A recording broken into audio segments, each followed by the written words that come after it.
Você se considera uma pessoa tão tímida que às vezes sente vontade de enfiar a cabeça num buraco e se esconder? Você quer se livrar disso porque você sabe que isso te atrapalha? Pois bem, hoje eu vou falar sobre 3 dicas, e são 3 dicas mesmo, porque assim, não é um curso, é com base na minha experiência, mas são 3 dicas que eu dou para você para se livrar da timidez. Por que é importante você se livrar da timidez? Porque com a timidez a gente tem a vontade de se esconder. E quem se esconde, né, quem não aparece não é lembrado. Com a timidez, quem se esconde é minimizado, é esquecido. Então, você quer ser esquecida? Você quer ser... Você quer provocar a sua pequenice de você se esconder, de você não aparecer? Quem se esconde dessa forma também vai ficando cada vez mais pobre em experiências, mais pobre porque não sabe se vender tão bem. Então, timidez é uma praga. Então, assim, até está na Bíblia, né, que os tímidos não herdarão o reino dos céus. E eu era essa pessoa, por isso que eu estou falando para você. Vou falar dessas 3 dicas, vou lembrar algumas histórias. Então, antes de começar, só lembrando que isso aqui é um desafio. E esse desafio é meio que uma resposta, faz parte disso que eu vou falar hoje. E estava ontem conversando com a minha mãe e eu decidi gravar esse vídeo por conta dessa conversa. Mas, enfim, antes de eu contar que conversa é essa, é importante você interagir. Curta, comenta. Você também é assim? Você também é tímido? Tem vontade de se enfiar debaixo da cadeira, se esconder debaixo da mesa? Você percebe que isso te atrapalha e você quer se livrar disso? Comenta aqui. Bom, vamos lá. Outra coisa importante, recado importante, inscreva-se, né? Porque isso é um desafio de 365 dias. Então, se você não está inscrita, você provavelmente não vai receber a notificação de quando vídeos novos saem, né? Que todo dia sai o vídeo às 8 horas da manhã. Então, é importante você se inscrever e ativar a notificação. Beleza? Recados dados? Bora! Eu estava ontem conversando, né, em família, que minha mãe estava aqui comigo. Aí eu soltei a frase que me fez lembrar. Falei assim, para uma criança... ela estava comentando que ela está assistindo os vídeos também, né? E especialmente eu fiz o vídeo falando da viagem que eu fiz com a minha sogra e com a minha mãe, né? E ela estava elogiando. Inclusive, mamãe, se a senhora está assistindo, um beijo para a senhora. Vou contar uma outra história que a senhora fez comigo que tem correlação com esse assunto. Aí, nossa, explosão de insights, né?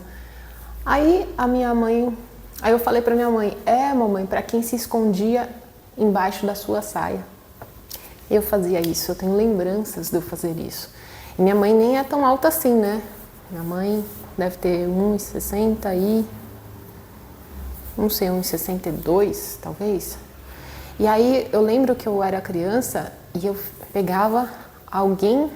E minha mãe e meu pai sempre trabalharam em salão, mas eu lembro que eu era pequenininha, talvez eu tivesse uns 3...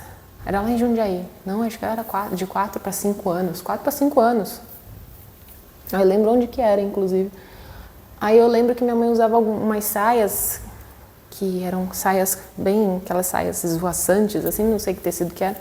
E eu lembro que a pessoa vinha falar comigo e eu entrava embaixo da saia da minha mãe e ficava agarrada na perna dela. E aí eu lembro da pessoa assim, ela é tímida, né? E eu lá embaixo, assim, não querendo falar com a pessoa. Tanto que isso me fez ter a intenção mais forte de fazer o meu filho não fazê-lo se expor mais. Porque eu lembro que isso me causou... Levou muito tempo para eu conseguir superar isso. E ainda eu tenho um tanto de... né, às vezes a vontade de não ir, de não falar. Mas, enfim, eu hoje vejo que isso faz mal e leva muito tempo para a gente resolver essa questão de timidez. E eu vou chegar nas 3 dicas que eu vou dar para você.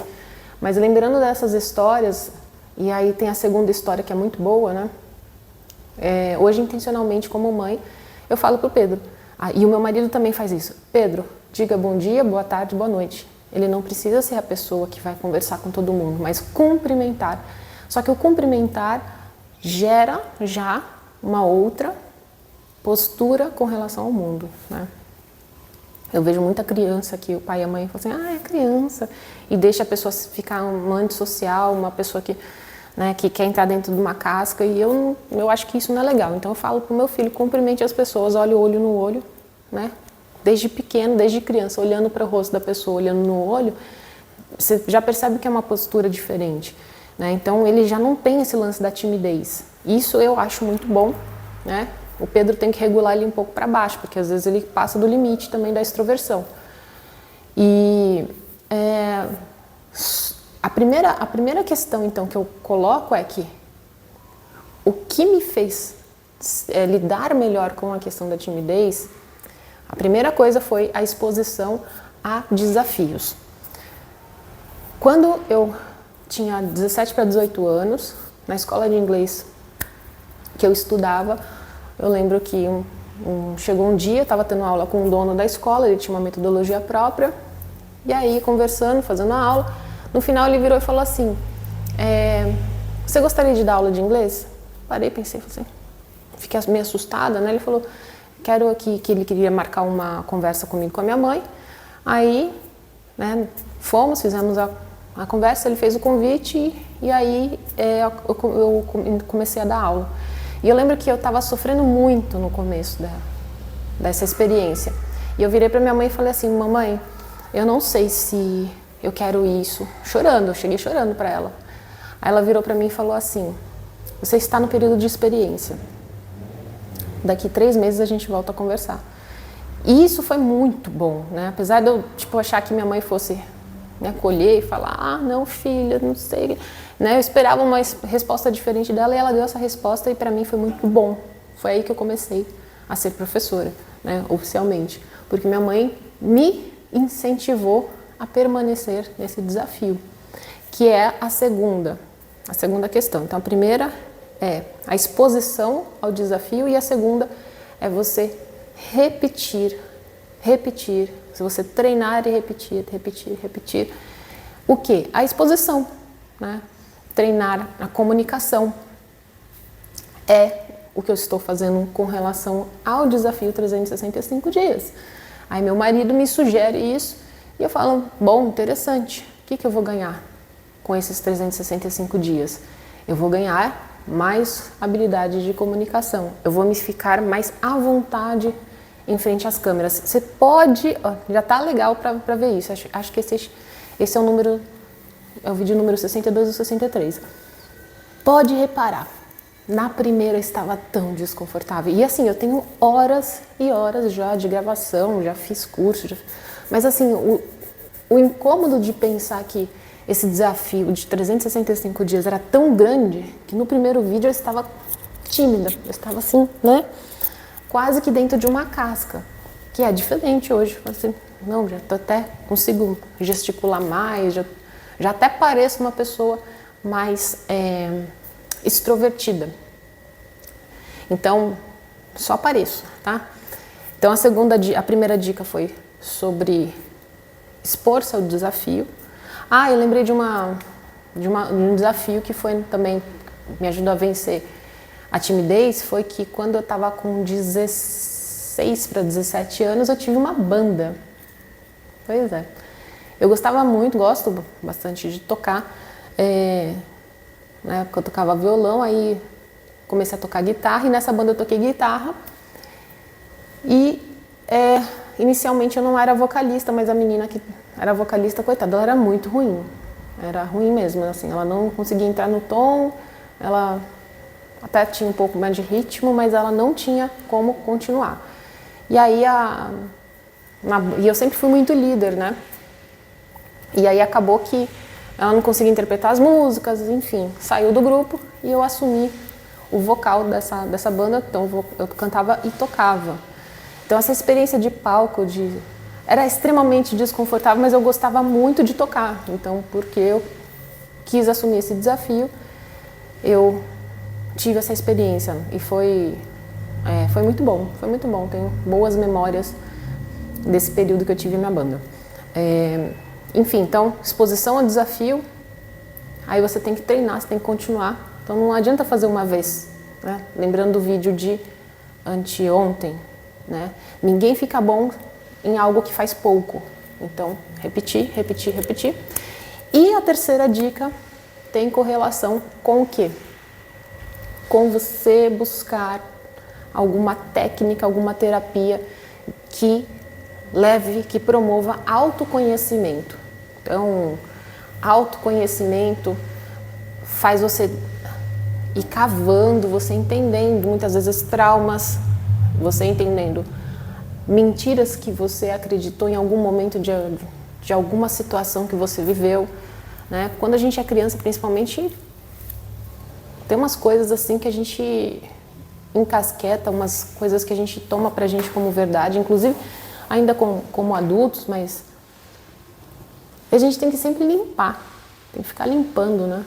Então esse lance do autoconhecimento nada mais é do que uma limpeza de coisas que você acredita, de sentimentos que você tem que não te levam para o progresso, que não te levam para a frente, né? Então essa é a terceira orientação, essa é a terceira dica. Eu gosto bastante pode pesquisar aí depois se você quiser, EFT, porque é uma técnica que não custa nada, você não precisa de outra pessoa para você fazer. Eu aprendi EFT com o André Lima. EFT, gosto também, faço com menos frequência agora, mas microfisioterapia.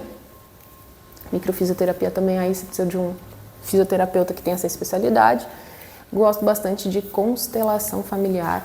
Já fiz algumas constelações. Microfisioterapia e constelação você vai espaçando assim. Você acaba fazendo, né, quando no início você faz com mais frequência, mas depois você faz 1, 2 vezes por ano.